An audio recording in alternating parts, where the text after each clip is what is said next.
Vaccine plant নির্মাণের জন্য মুন্সিগঞ্জের সিরাজদি খান উপজেলার গোয়ালখালী এলাকায় বেসিকের স্থান পরিদর্শন করেছেন স্বাস্থ্য ও পরিবার কল্যাণ মন্ত্রণালয়ের উপদেষ্টা নূরজাহান বেগম।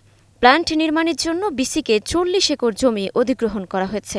এই ভ্যাকসিন প্ল্যান্টে ঔষধের পাশাপাশি তৈরি হবে সাপে কাটা রোগীর জন্য অ্যান্টিভেনমও।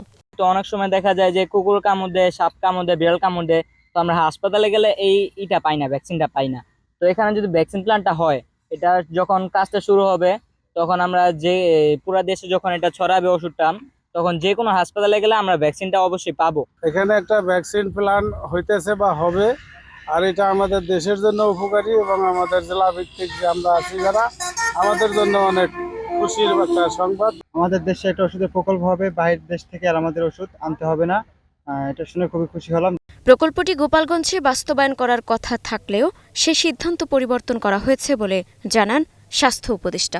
শনিবার সকালে প্রকল্প এলাকা পরিদর্শন করে উপদেষ্টা বলেন, মেশিনারিজ আনতে সবকিছু মিলিয়ে প্রায় ৬ মাসের মতো সময় লাগবে।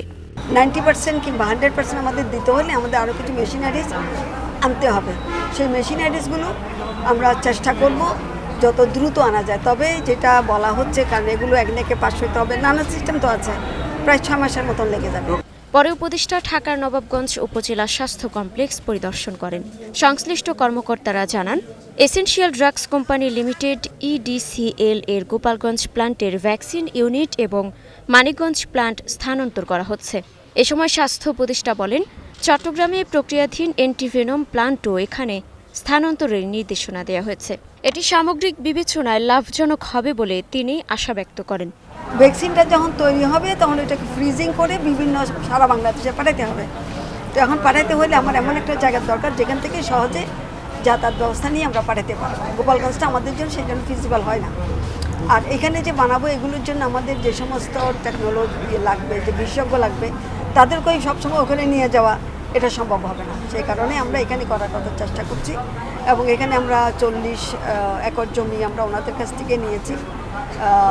সেই অনুযায়ী আমাদের একটা প্ল্যান এটা এখানেই হবে, যাতে করে আমাদের সমস্ত ওষুধ আমরা এখানে তৈরি করতে পারি, ভ্যাকসিন আমরা এখানে তৈরি করতে পারি। এবং একই সাথে আমরা চিন্তা করছি অ্যান্টিভেনাম যেটা হয়, যেটা আমাদেরকে পাশের দেশগুলো থেকে আনতে হয়। অনেক সময় সাপের ভ্যারাইটি যেহেতু একরকম না, কাজে কোনো কোনো সময় ওই সাপের কারণে যে ভ্যাকসিনটা দেওয়া হয় অনেক সময় এটা কাজ করে, কখনো কাজ করে না। কাজে আমরা এখন চেষ্টা করছি, আমাদের যেহেতু অনেক সাপ আছে যেটা চট্টগ্রামে, সেই সাপগুলো থেকেই আমরা বিষ নিয়ে আমরা নানান পরীক্ষা নিরীক্ষার মাধ্যমে এখানে এই কাজটা করতে পারি। তাহলে এটা আমাদের দেশের সাপ, আমাদের দেশের ভ্যাকসিন তৈরি হতে পারে।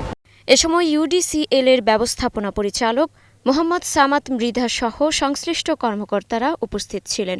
পরিকল্পনা কমিশন থেকে জানা গেছে, ৩,১২৪ কোটি টাকা ব্যয়ে ভ্যাকসিন প্ল্যান্টটি নির্মাণ করা হচ্ছে। এই কারখানায় ১৫ ধরনের টিকা উৎপাদন করে দেশের চাহিদা মিটিয়ে বিদেশে রপ্তানি করা সম্ভব হবে বলে আশা করা হচ্ছে। প্ল্যান্টটিতে ২০২৮ সালের মধ্যে ৬ ধরনের ও ২০২৯ সালে আরও ৯ ধরনের টিকা উৎপাদনের পরিকল্পনা নেওয়া হয়। ২০৩০ সালে এই প্রকল্পের কাজ শেষ হবে। Desk report, star news.